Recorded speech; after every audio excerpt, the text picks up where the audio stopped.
સત્યની સાથે જનતાનો અવાજ। આપ જોઈ રહ્યા છો 24 ન્યૂઝ નેટવર્ક। તાજા સમાચાર, ઝડપી અપડેટ અને સચોટ માહિતી 24 ન્યૂઝ નેટવર્ક સમાચાર સૌથી પહેલા। રાધનપુરમાં વડાપ્રધાનના 12 વર્ષ પૂર્ણ થવા નિમિત્તે ભાજપ દ્વારા મહાઆરતી।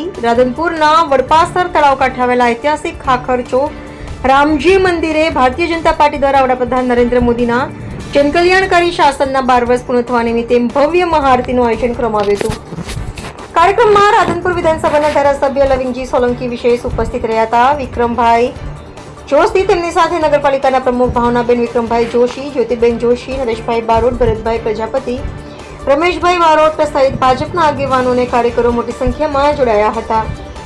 રામજી મંદિરમાં વૈદિક મંત્રોચ્ચાર વચ્ચે મહાઆરતી યોજાઈ હતી। આ પ્રસંગે દેશના વિકાસ, સુખ સમૃદ્ધિ અને સર્વાંગી જનકલ્યાણ માટે પ્રાર્થના કરવામાં આવી હતી। મોટી સંખ્યામાં ઉપસ્થિત ભક્તોએ ભગવાન શ્રી રામના જયઘોષ સાથે ભક્તિભાવ વ્યક્ત કરી કાર્યક્રમને ભવ્યતા બક્ષી હતી। કાર્યક્રમમાં શહેર ભાજપ સંગઠનના હોદ્દેદારો, નગરસેવકો, કાર્યકરો તેમજ નાગરિકોએ ઉત્સાહભેર ભાગ લીધો હતો। રિપોર્ટર ભગીરથસિંહ જાડેજા, સાંતલપુર।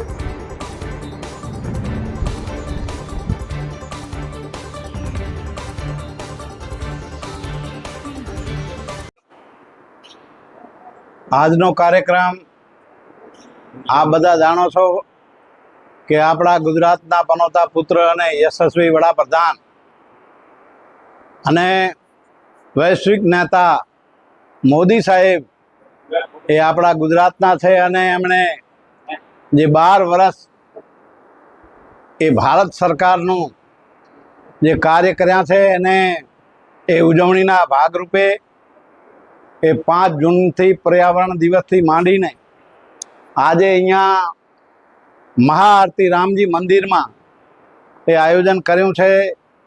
એ તમામ કાર્યકર્તાઓ, ભાવિ ભક્તો અહીંયા મહાઆરતીમાં હાજરી આપી અને મોદી સાહેબને ખરેખર દીર્ઘાયુ બક્ષે અને એમને શક્તિ મળે, રામચંદ્ર ભગવાન એમને તાકાત આપે, આનાથી ડબલ ગુણી તાકાત આપે, જેથી કરીને એમનો સપનો છે સાકાર કરે।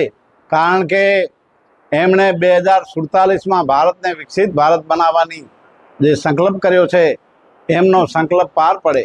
કારણ કે આ બધા જુઓ છો, જ્યારે 2014માં મોદી સાહેબ એ ભારતની ગાદીએ બેઠા અને મારે ગુજરાતને હરિયાળો બનાવવાનું છે, એટલે સૌ પ્રથમ ખેડૂતોની વાત એ નર્મદા મૈયાના એ વધામણા કર્યા અને ગુજરાત કચ્છમાં પાણી પહોંચાડ્યું કે રાજસ્થાનને પણ એનો લાભ મળે છે। આ મોદી સાહેબે ખરેખર એ ખેડૂતોના ને આમ જનતાના હિતમાં વાત કરી છે। એટલે એ 5 જૂનથી 20 જૂન સુધી એ મોદી સાહેબના સતત જે પ્રોગ્રામો છે, એ વૃક્ષારોપણની વાત હોય કે આ મહાઆરતીની વાત હોય કે બીજા અન્ય પ્રોગ્રામો છે, એ પ્રોગ્રામો મોદી સાહેબે ખરેખર સુશાસન કર્યું છે।